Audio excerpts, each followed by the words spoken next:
দেখেন এখন একটা রাজনৈতিক বড় ধরনের একটা ইস্যু আছে এখন রাজনীতির আমাদের বাংলাদেশে, আমাদের এই উপমহাদেশে,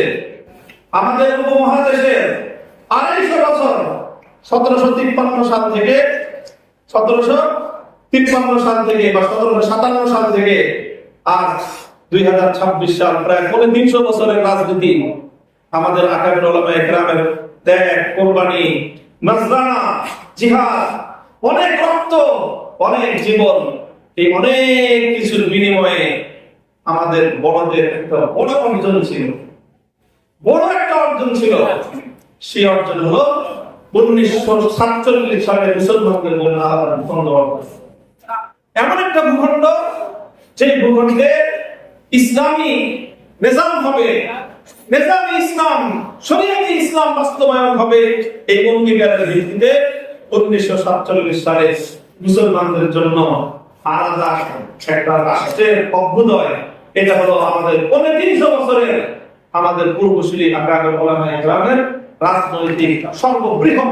যারা নিজেদেরকে সাব্বির আহমদ উসমানী রাহমাতুল্লাহি আলাইহির সন্তান মনে করো, যারা নিজেদেরকে জাফর আহমদ উসমানী রাহমাতুল্লাহি আলাইহির সন্তান মনে করো, যারা ইতিহাস পড়ো যে তোমাদের 47 সালে স্বাধীনতার পতাকা ইংরেজদেরকে বিতাড়িত করে সাব্বির আহমদ উসমানী উত্তোলন করেছিলেন, যারা সাব্বির আহমদ উসমানী রাহমাতুল্লাহি আলাইহির ফাতহুল মুলহিম পড়ে ইলম অর্জন করো, যারা জাফর আহমদ উসমানী রাহমাতুল্লাহি আলাইহির ইবাস সুনান পড়ে গায়রে মুকাল্লিদিনদের বিরুদ্ধে বহস করো, তোমাদের জানা উচিত যে এই ওসমানী রাহিমাহুল্লাহ সেই আমানত, সেই ইসলাম এবং মুসলমানদের ভিত্তিতে আবার দেশ গড়ার নতুন দিনের মুয়াজ্জিন আযান দিচ্ছে, নতুন বেলাল আযান দিচ্ছে।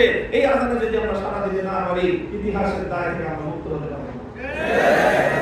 কাজেই 47 এর ভিত্তিতে নতুন বাংলাদেশ গড়বার যে আন্দোলন, এটা মাওলানা মওদুদী সাহেব এবং তার অনুসারীদের আন্দোলন না। কারণ 47 সালে মাওলানা মওদুদী সাহেব এই দেশ বিভক্তির পক্ষে ছিলেন না। তিনি মুসলমানদের জন্য আলাদা আবাসভূমি চান নাই, পরিষ্কার কথা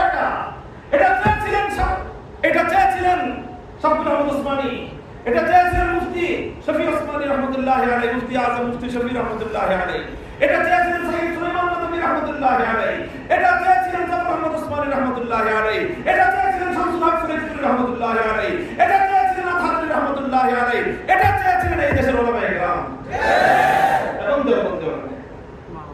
কাজেই 47 এর ভিত্তিতে আগামী বাংলাদেশ গড়বার জন্য এখন আমাদের জুলাই রক্ষা করতে হবে।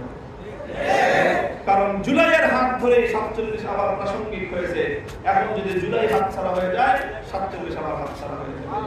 কাজেই হে আমার কওমের সন্তানেরা, আমি তোমাদেরকে বলতে চাই, ডাক দিয়ে যাই, আমাদের পূর্বপুরুষরা, আর আমার একটু বেশি আবেগ এই জন্য, কারণ সাব্বির আহমদ উসমানী, জাফর আহমদ উসমানী তারা তরুণ আমার সরাসরি দাদা উস্তাদ শাইখুল হাদিস রাহমাতুল্লাহি আলাইহি, বুখারীর দুইজন উস্তাদ, একজন জাফর আহমদ উসমানী রাহমাতুল্লাহি আলাইহি, আরেকজন সাব্বির আহমদ উসমানী রাহমাতুল্লাহি আলাইহি। এটাকে শুধু আমরা আমাদের রাজনৈতিক বিরাসত মনে করি না, এটা আমরা আমাদের দ্বীনি বিরাসত মনে করি, ইলমি বিরাসত মনে করি, দ্বীনি আমানত মনে করি। এই বাংলাদেশের মাটিতে আবার নতুন করে এইভাবে 47 এর চেতনার ভিত্তিতে দিল্লির গোলামীর জিঞ্জির ছিন্ন করে ইসলাম এবং মুসলিম জাতিসত্তার ভিত্তিতে নতুন দেশ গড়বার এই আওয়াজ যেটা উঠেছে, এই আওয়াজকে পূর্ণতা পর্যন্ত পৌঁছে দেওয়া, এটাই হলো আমাদের রাজনীতি। আমি আমার কথা আর দীর্ঘায়িত করছি না, সকল কিছু মাপ চাই, অনেক বেশি কথা বলে ফেলেছি। আমি আবার আমার এই কথা পুনরাবৃত্তি করছি যে ইনশাআল্লাহ আমি আমার মুরব্বীদের সামনে নিজেকে সম্মানিতকরণে সুপর্দ করে দিয়ে আমার ব্যাপারে যে কোনো অভিযোগ, যে কোনো কথা, যে কোনো প্রশ্ন থাকলে ওনাদের সাথে কথা বলেন, আমার সাথে কথা বলবেন না।